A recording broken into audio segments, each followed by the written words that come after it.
When Machu Picchu was built, nobody would have realised that it was only going to be inhabited for 100 years.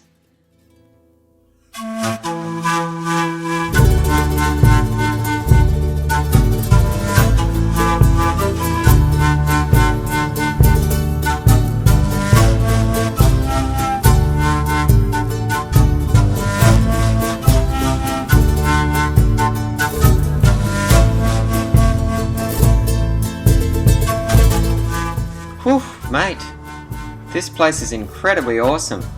We've been hiking for almost 5 days, and I can tell you, when you see that, every step was worth it entirely.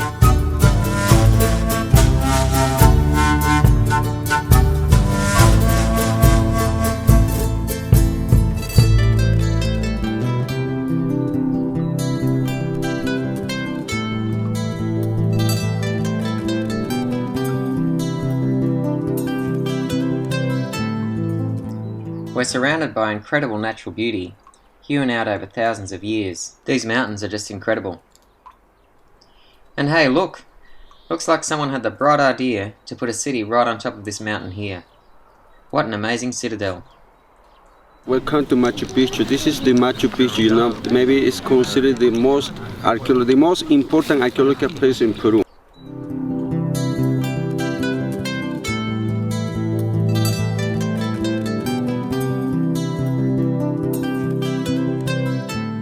It's not inhabited today, but it's one of the most visited places in the world.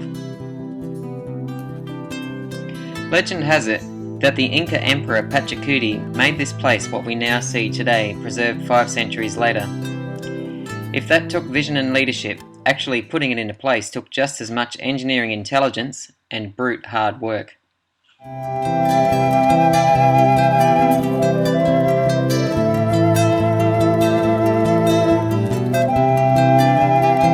There's something amazing at every turn. Stones cut so perfectly into shape.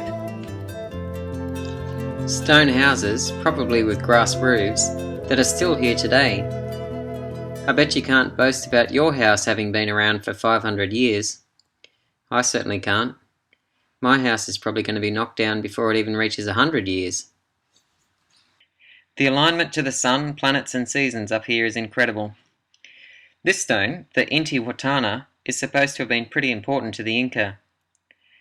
But I'm not so much of a stargazer, I'm more interested in the engineering.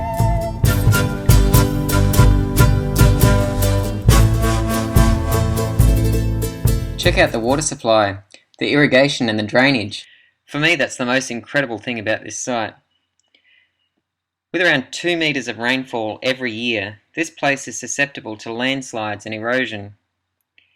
But yet everything here seems in pretty good shape 500 years on. They dug terraces and backfilled a drainage layer of stones with layers of finer stones, then richer topsoil. Water in and out for a thriving, safe community.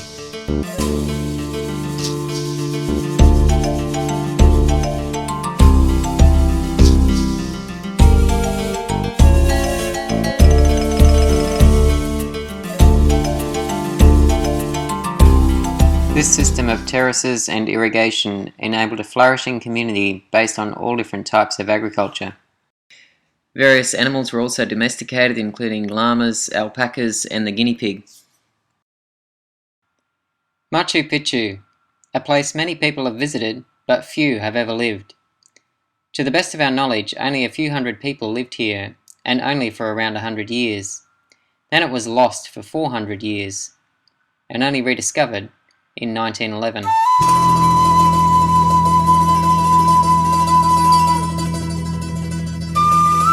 The history is pretty incredible. Machu Picchu is the last iconic remnant of Inca greatness that the Spanish conquistadors couldn't lay their hands on. Machu Picchu is only 100 kilometers away from Cuzco, the historic Inca capital. We hiked most of that distance to get here.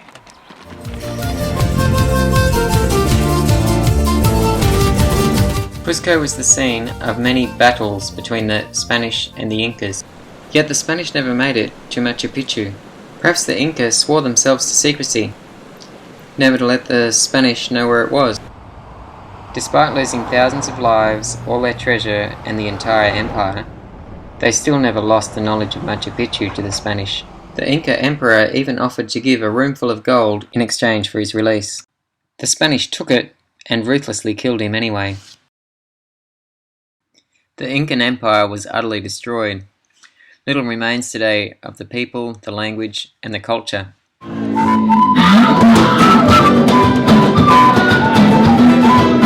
Although the people of Peru are doing a lot today to resurrect the lost culture.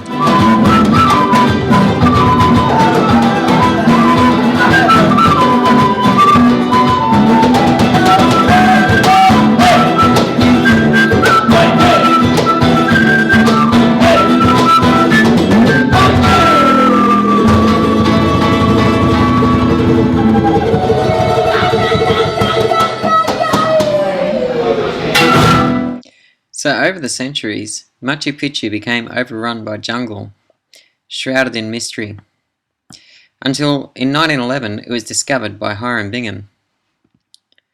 So little was known about Machu Picchu that he thought he'd found Vilcabamba, another key Inca stronghold.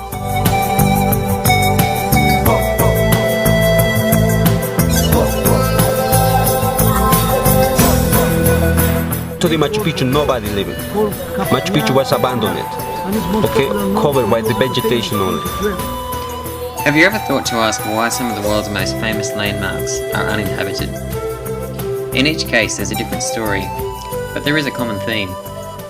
As the numbers of people grew, so they started to cut down the forest that had once covered their island in order to make fields, in order to grow crops. When they cut down the last tree, they lost the timber to make ocean-going canoes. The people were marooned on their island. What becomes somewhat eerie from our point of view in the modern world is that we live in big low-density cities and we depend upon massive infrastructure, and we're also in a situation where significant climate change has occurred. Well, that's the scenario of Angkor. Many of the world's wonders, uninhabited. Whether Angkor Wat, Chichen Itza, or Petra, or even some ultimate symbols of unsustainability, monuments of death such as the Taj Mahal or the pyramids of Egypt.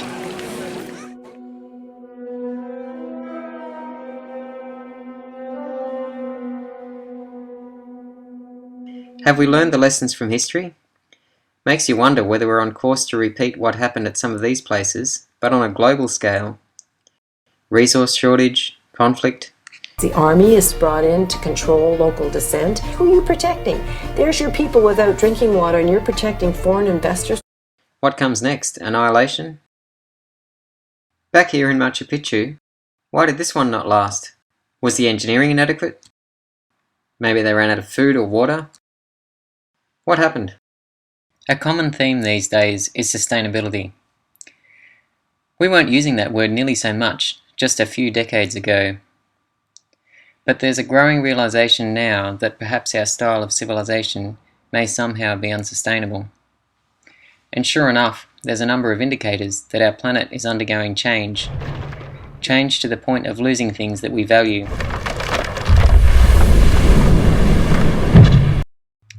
Loss of clean, fresh water. Here, they depend on wells replenished by fossil water. Loss of privacy in our own space. That will rise to 16 million by 2025. Loss of food. Are used to feed livestock and poultry in Europe and Asia. And so, a forest is turned into meat. Loss of biodiversity. Since 1950, fishing catches have increased 5-fold.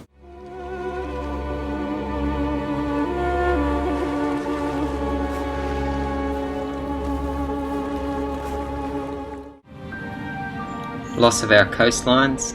Sea levels are rising, already looking for new, more hospitable lands. Loss of a safe and predictable climate. Wealthy countries will not be spared.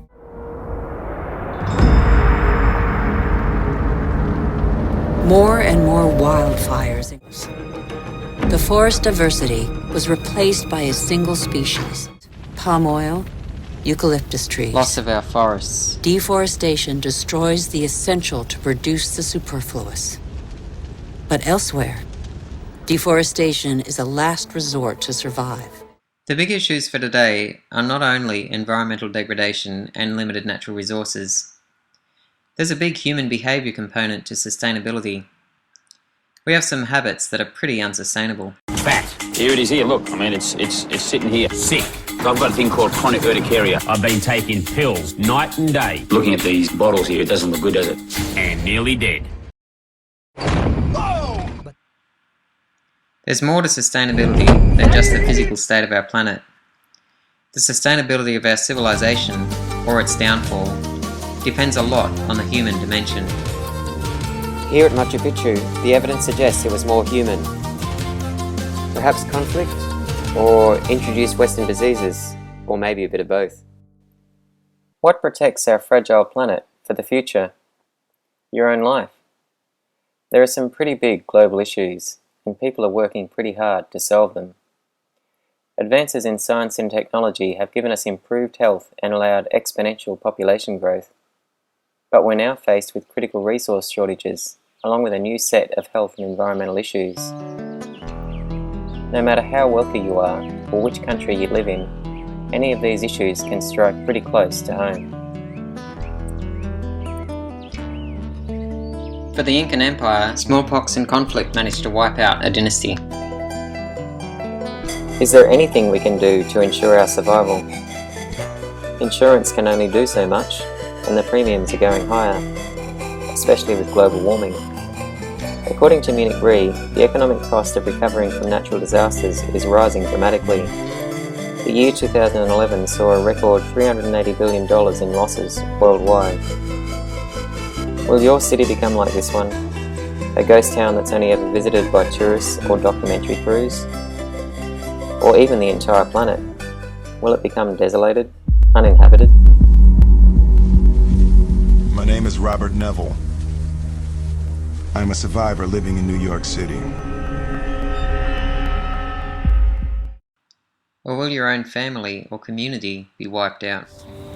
Everything's just gone, like everything that I've grown up with is the flower farm. There's nothing left there of the flower farm. My mum's house, my brother's house. There's just nothing here, like just like a ghost town now, really. The Bible talks about nations and kingdoms being left in ruins, with other kingdoms coming in their place. In fact, it gets quite specific, to the point where it has correctly identified several key world empires ahead of time. One of the most amazing of these prophecies is in Daniel chapter 2, and ends with a powerful promise that gives us hope. From Daniel chapter 2 and verses 44 and 45, "And in the days of those kings, the God of heaven will set up a kingdom that shall never be destroyed, nor shall the kingdom be left to another people. It shall break in pieces all these kingdoms and bring them to an end, and it shall stand forever. Just as you saw that a stone was cut from a mountain by no human hand, and that it broke in pieces the iron, the bronze, the clay, the silver and the gold. A great God has made known to the king what shall be after this. The dream is certain, and its interpretation sure." This prophecy outlined all the world empires from the time of Babylon, but not like history, which documents what happened after the event. This prophecy accurately foretold the future. There is strong evidence that it was written at least before the time of the Greek and Roman empires, and it accurately predicts that after the Roman Empire, there would not be another truly global kingdom. Ready! Although many would try.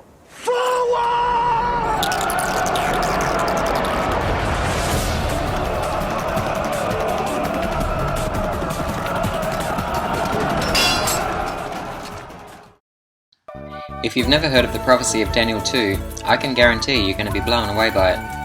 Why don't you check it out?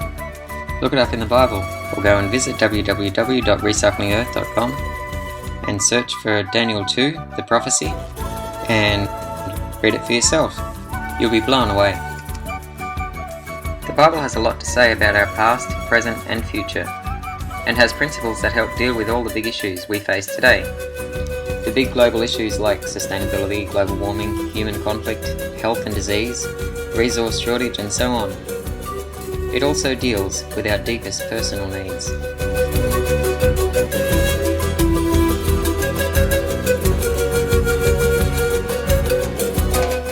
I found it to be the key to a full and satisfied, happy life. Why don't you go visit www.recyclingearth.com to find out more about what the Bible has to say about global issues.